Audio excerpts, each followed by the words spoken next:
see myself. Hi, Dr. Roni. How are you? Hi. So great to hang out with you for a little bit. Yeah, well, I'm here. Gonna have a little fun with you today. Great. Excellent. Well, a little birdie told me that your birthday's coming up Yep. and soon, and I wanted to kind of pick your brain because you look totally fabulous. Your skin looks amazing, and your smile is so bright. And you always wear beautiful colors and just always have a sparkle about you. And I just really want to pick your brain and find out how you get this fabulous look.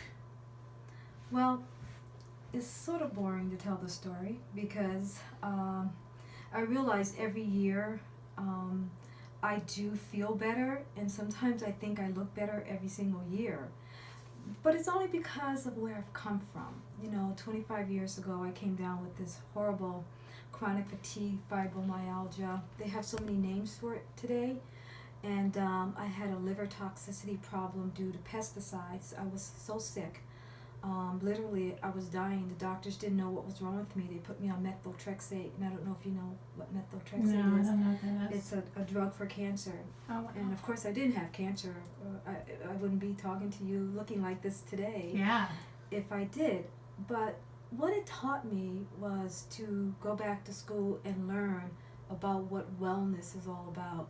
It taught me to go back to try to understand the human body in a different way, because being a traditional sort of an allopathic registered nurse coming from that world of science, I really didn't know what it meant to be well and how the body should respond by keeping it clean. I didn't know what that meant, clean, until I got really sick with pesticides. But of course, at the time that I was sick, no one knew what was wrong with me, not even I. I didn't even know what was wrong with me. I had to go back to school. It wasn't until I got well that I researched and found out, I had an aha moment. And that's when I realized that I could die, and I will die if I didn't learn to take care of my liver the way I did. So we're talking about 22 years. I was going to say, when was that? Yeah. 22 through 23 years ago.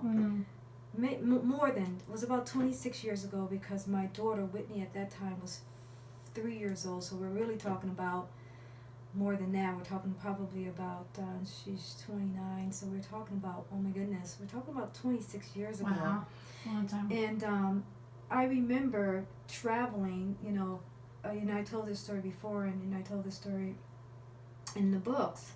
I remember traveling on a road in Thousand Oaks, California, for about a half hour, but the daycare that my daughter Whitney went to was only across the street, across the street from where I lived. And so I looked up and I go, where am I going? And obviously I was lost, and her school was just 2 blocks away. So that was sort of a wake-up call for me, and that really let me know how sick I was. And I have to tell you, I wouldn't change anything different today, because thousands and thousands of people I've helped around the country, and even helped hundreds of people even out of the country. And it was only because I went through that horrible experience. And so when you ask me questions like, how do I look like this at this age, it's only because for 26 years I learned how to love my body. And I've had the opportunity to do so many different things in life today, but I choose to do only one thing, and that is every single day I wake up and I think about, who am I going to help today? Because I made a promise to myself, I made a promise to God, you help me get well, and I will give my life to helping others. And I still do that today. And I think part of being healthy and feeling good and looking good is doing what you love to do every single day. I wouldn't change it for anything. Of course I'm tired sometimes, because I work sometimes 18 hours a day, and that's probably exaggerating a little bit, but sometimes I think I work 20 hours a day, and because I sleep with one eye open and one eye closed, especially if I have clients at the retreat. I really don't sleep very well because my entire day and night is about making sure they're okay. Right. Yeah. So a lot of women, are caregivers or mothers or in the health practitioner field as nurses and CNAs and are caring for elderly parents now. A lot of baby boomers and younger, and even in their 40s, parents are older. What? How do you, in such a demanding lifestyle, taking care of clients and being as busy as you are, how do you take care of yourself, and what are some aspects of your regime, your regimen, that help you love your body continuously, day in and day out? How do you do that? I think for me, and a lot of people will probably agree, because I agree that my best clients are my clients that come from a very sick world like I did. Every day you're reminded of how you used to feel. Every day I'm reminded of the pain that I used to have. I'm reminded of the times I couldn't eat, the nausea, the when my eyeballs were burning. And I tell people that I was so sick that, how does it feel? Someone asked me to feel that your eyeballs are burning. I mean, I specifically remember how bad that felt. So it's really highly motivating for me to do what I do.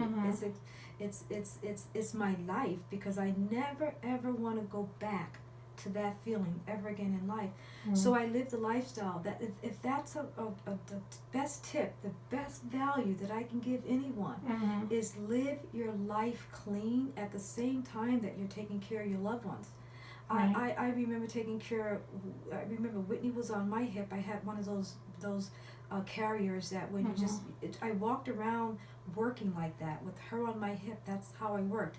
I took care of these children. They were medically fragile children. I took her everywhere. And I remember my father being sick, and I remember my grandmother was alive at that time, and she was elderly. So I did it all. But every single day I made sure I did my nutrients. Every day I learned to do a green drink. Every day I learned to do an antioxidant drink. And that's 20 something years ago. Now today I'm doing different things. I know people laugh at me when I tell them, I'm the queen of clean. I mean, the when queen I of wake green. up, the queen of clean, the queen of green. I can wake up and know when I need to do a coffee enema. I can wake up and I can look in the mirror and I can say, oh, you're gonna have a bad day today. So I know that that's the day when I need to make the best protein smoothie. That's the day where I need to dump everything in my smoothie, essential fatty acids and probiotics, and I need to take my enzymes, and man, do I need to drink a lot of water, and do I need to get outside in the sun. So, but how do I do that? I do that at the exact same time that I take care of my clients. I love it when clients come to the retreat. I'm going to walk with them. I'm going to drink a green drink with them. It's not that I'm going to give them something and not do it for me. So is it easier for me to live this lifestyle? I kind of think so, but what I try to teach others is you could do the exact same thing at home. And that's, one of the things, I don't know if I talked to you about this the other day, but I started the private door detox. Why did I start the private door detox? Because so many people say to me, I can't do this by myself. I have to come to your retreat. And I said, that is totally not true. And let me show you how you can do this by yourself at home. You must do this by yourself at home.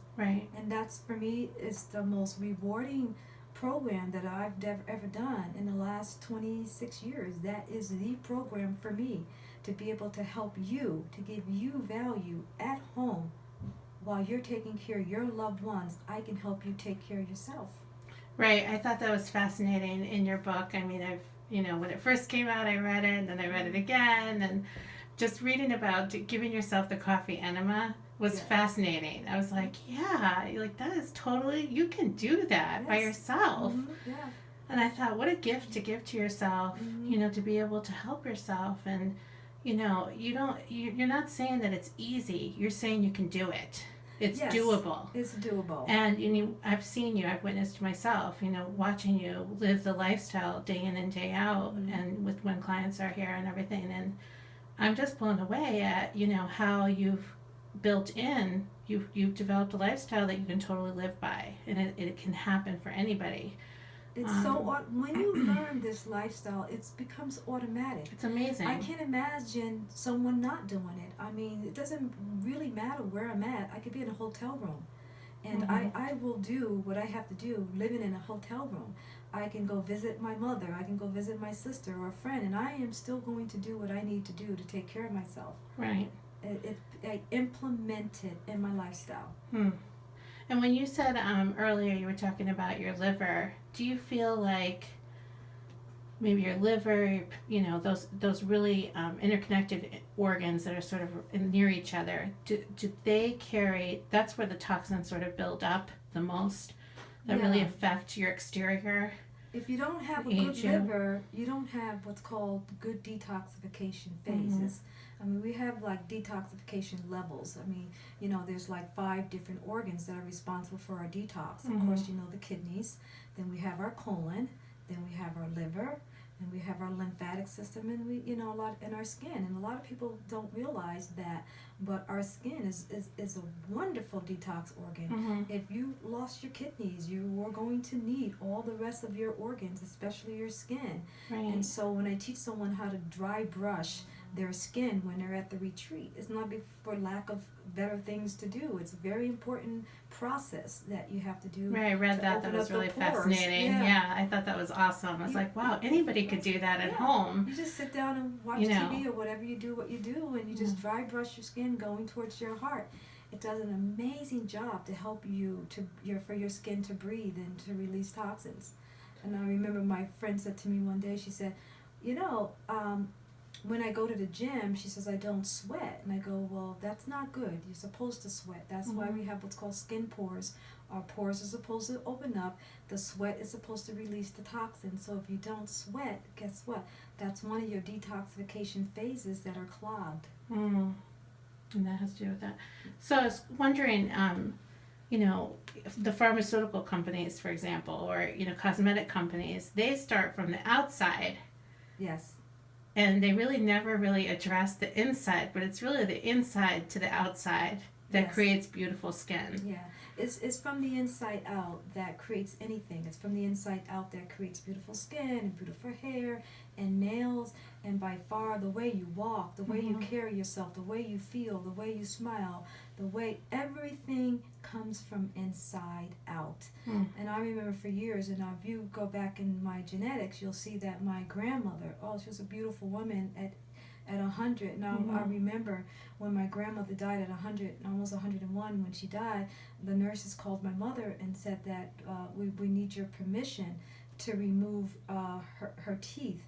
And so the nurses thought that my grandmother had false teeth because they didn't want to put her into the, you know, the wrap that they wrap you with, like using words. And so my mother said, oh my goodness, she called me up, and I was in California. They said they want to pull your grandmother's teeth. I've never heard of that. And I said, Mom, I don't think they want to pull her teeth. I think they think that her teeth are false. Call the hospital and ask them. So I tell that story a lot because, you know, people talk a lot about my teeth, why my teeth look so good. I mean, these are my teeth. It's from genetics. My grandmother had every tooth in her mouth. But by the way, my grandmother was the reason why I do the work I do today. I still remember when we were kids, when my grandmother would go in the yard and she would pull out these vegetables, dirt hanging down, and you know, the roots were hanging from the vegetables, but that's what we were eating that night. Wow. And that's you wild. know, of course, if you lived in the projects like we did, some kids ran from my grandmother because they called her we sometimes called her the root doctor. Oh my gosh. Because she would go out in the yard, and you were going to eat whatever came out of that garden. And that's what I call being so close to nature, and that's partly where I come from. I come from that world of health, and we lost it along the way, and I'm one of the fortunate ones that got it back. Wow, that's amazing. It's a phenomenal story. So, what do you like most about being at this age? I think For me, I mean, there's certainly along the way I could talk about how I wish I would have done this instead of that and done that instead of this. But, Mm-hmm. and to think about that, it's a great question. But to think about that at this age, I have to bring up a story that's really heavy on my heart. But I love being at this age because of a story like this. Yeah. I remember I had a particular client. I took care of his father years ago. I mean, I took care of his father. He had cancer. He was a very difficult client for me to have because, you can bring the water. They say you could bring the water to a person, but you can't make them drink it. Right. But for me, I would give everything, almost part of my soul to help somebody. Mm-hmm. And that's the one thing that my father said about me and why my father wanted me to become a nurse. And so I wanted so much for him to live and to be healthier again because I know that I could do that for him. Mm-hmm. But I didn't realize that it took me a lot of years to realize that you need that for yourself.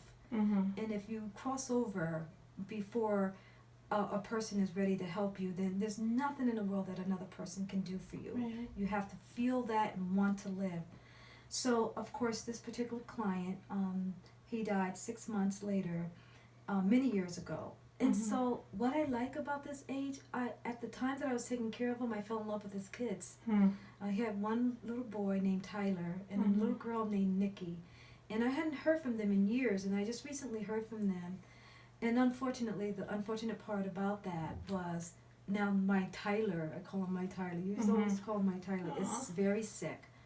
And so, but I get to help Tyler, and I get to remind Tyler, and I know that I'm going to be extremely successful with Tyler because guess what? Tyler is just like his father. So I get to tell Tyler a lot of things about his father that Tyler don't even remember because I took care of his father. It's a beautiful gift. It's a beautiful gift to be at this age to take care of people, and then at the same time now I get to take care of their kids. Right. I mean that's amazing. It is not only amazing, but it's for me is such joy. Mm-hmm. Yeah, that's amazing. I mean, to be able to spend time and have generations of people come to you, and even little children respond to you, which is what I find amazing is that, I've seen you connect with every age level. You just have that wonderful ability to be able to resonate with people of all ages and at all points in their health, which is another remarkable observation, that I've seen you treat very, very, very healthy people to very, very, very, sick people. And everybody responds in such a positive way to you because you have such tremendous compassion and you really listen to people. And that's something I really love about you. So, I appreciate that so much about you because you pay attention to the details of people, in your observations of their physical, but you really listen. And that's something that's very hard to find in the traditional medical world. And I think and you're right about listening because I teach nursing students and I've actually teach medical students as well. And I remember the first thing that I would tell my students is the art of listening. Now, part of my listening is part of my personality, I believe. But the other part was the education that I grew up with. Going to traditional nursing school, they taught us to listen. I mean, I sometimes was so good at listening to any patients of mine that I would end up finding out the end result before I was able to even treat that person. And that's really good assessment skills and good listening skills. So, and also it's passion. I mean, it's really passion and the love for wanting to help people. I think that's really what it's about. And it's interesting when you said that earlier too about the passion that you have, and just the joy that it brings you to help people feel better, to help heal people from illness, whether it be chronic, whether it be weight loss, or whatever it may be that is affecting their health in a negative way. And I just wanted to ask you, what about, what's your mission? If someone were to ask you your mission, could you summarize that? Yeah, I always think about my mission because, I'm talking about my birthday again. I realized that I like to leave a legacy in the world, and that legacy should always be about wellness and education. I mean, what I've learned over the many, many years, I mean, so many people will never even get the opportunity to understand the basics of how to take care of themselves. I Mm-hmm. mean, we still are struggling in our country and all over the world about what is wellness. We think wellness is taking a pill. We Mm-hmm. think wellness is eating the food that we eat, and that's not wellness. Wellness goes so far beyond that. We really are living in a world today where I remember my grandmother used to say an apple a day keep the doctor away, Mm-hmm. or carrots were good for your eyes. I mean, there was all kinds of sayings about our food, but that's not true today. And Mm-hmm. today we live in a very toxic world, Right. and you got to have like 3 tons of apples to Mm-hmm. keep the doctor away. And then by that time you've already contracted diabetes because of so much sugar.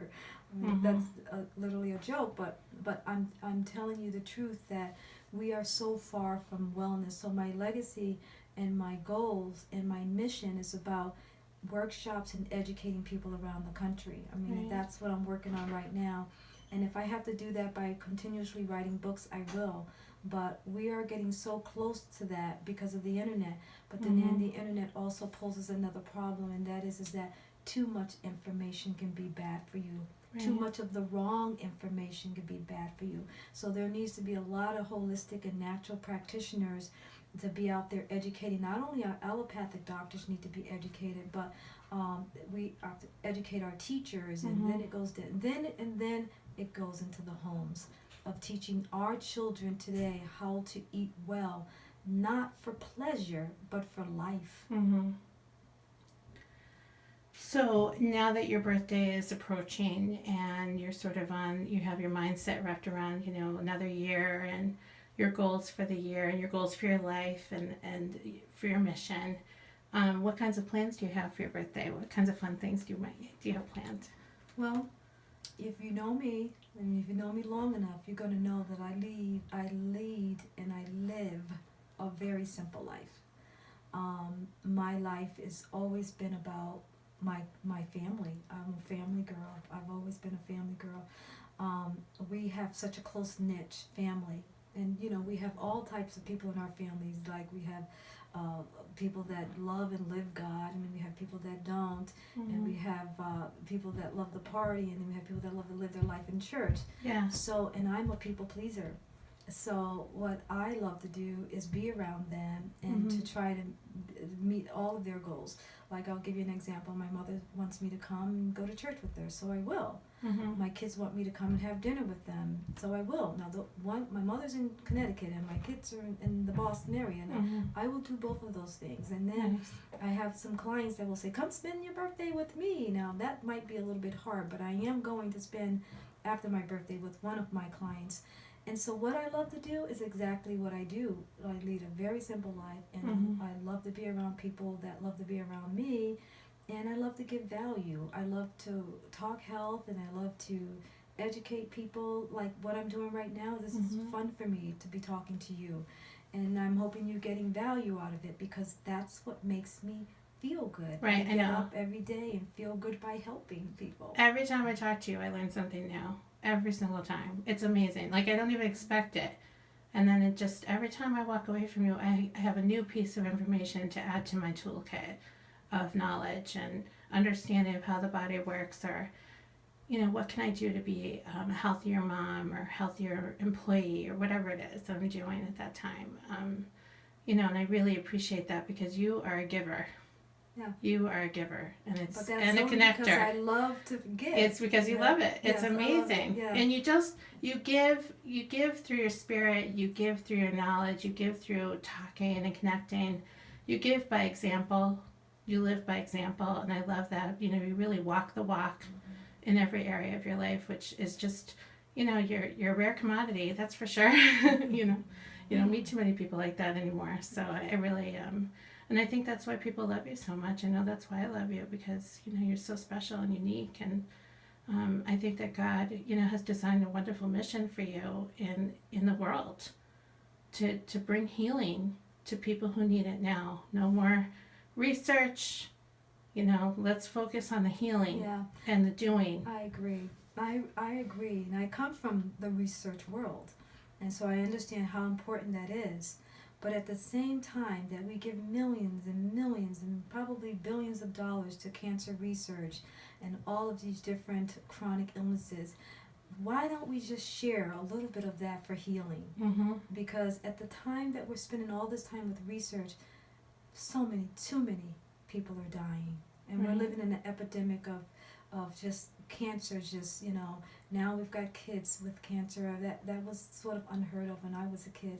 But now today it's just so common. So are we beating these chronic illnesses?